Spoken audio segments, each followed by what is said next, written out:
Nascar, 2311, and Front Row Motorsports. A settlement that changed everything. After nearly 2 grueling weeks inside a federal courtroom, and with a third week looming, the legal showdown between NASCAR and 2311 Racing came to an abrupt and explosive end. What had been shaping up as a drawn-out courtroom battle instead concluded with a settlement that sent shockwaves through the sport. 23XI Racing, co-owned by Michael Jordan and Denny Hamlin, reached a landmark agreement with NASCAR in the middle of an antitrust trial that many believed could fundamentally alter the sport's structure. The case had NASCAR bracing for a legal reckoning, and when it ended, it did so in dramatic fashion. Jordan, Hamlin, and their 23XI team secured a settlement that may permanently reshape NASCAR's financial and operational landscape. While much of the industry breathed a collective sigh of relief, team owners across the garage suddenly found themselves more than $40 million richer, thanks largely to Jordan's willingness to challenge the status quo. The conflict began in October 2024, when 23XI Racing and Front Row Motorsports filed a $365 million antitrust lawsuit,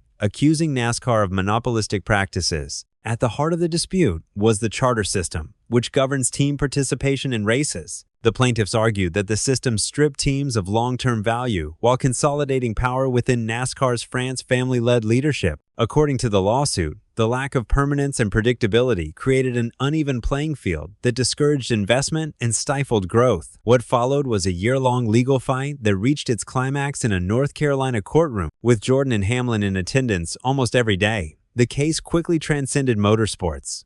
Jordan's mere presence drew a level of attention rarely seen in sports-related litigation. By the 9th day of testimony, NASCAR had yet to present its defense when the stunning announcement came. A settlement had been reached. The trial didn't just end, it detonated. One of the most consequential outcomes was NASCAR's agreement to implement permanent, evergreen charters.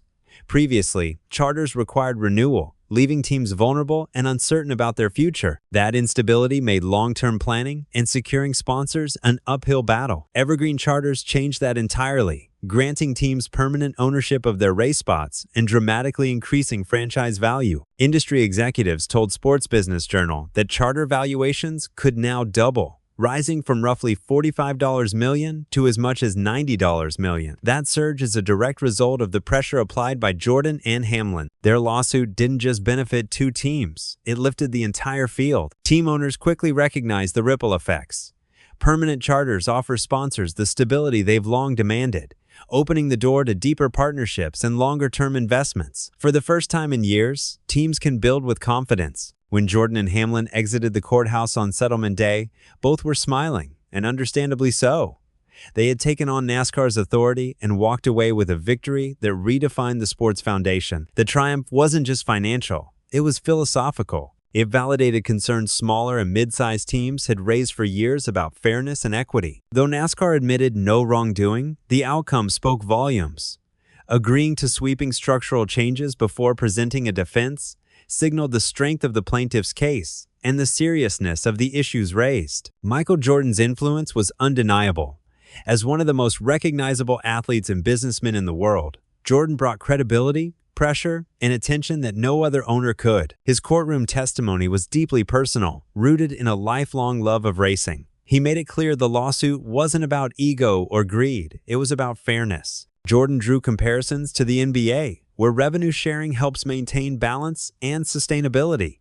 NASCAR, he argued, needed to evolve in the same way. For many, including veteran driver Kenny Wallace, those arguments weren't just persuasive.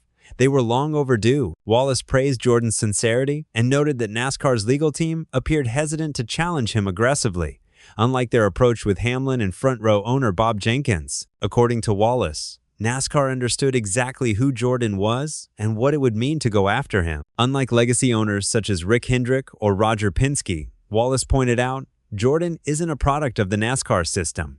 He's an independent force, using his own wealth and influence to demand reform. Wallace summarized Jordan's message simply: when NASCAR succeeds, teams should succeed too. Jordan's involvement changed everything. What might have been dismissed as a business dispute became a defining battle over the sport's future. His willingness to confront NASCAR's leadership resonated not only with fans, but with countless team members who had long felt powerless. The financial impact is already being felt, With charter values soaring, teams now hold far more valuable assets. The newfound stability could attract fresh investors and allow teams to spend more on talent, technology, and infrastructure. Just as important are the symbolic implications.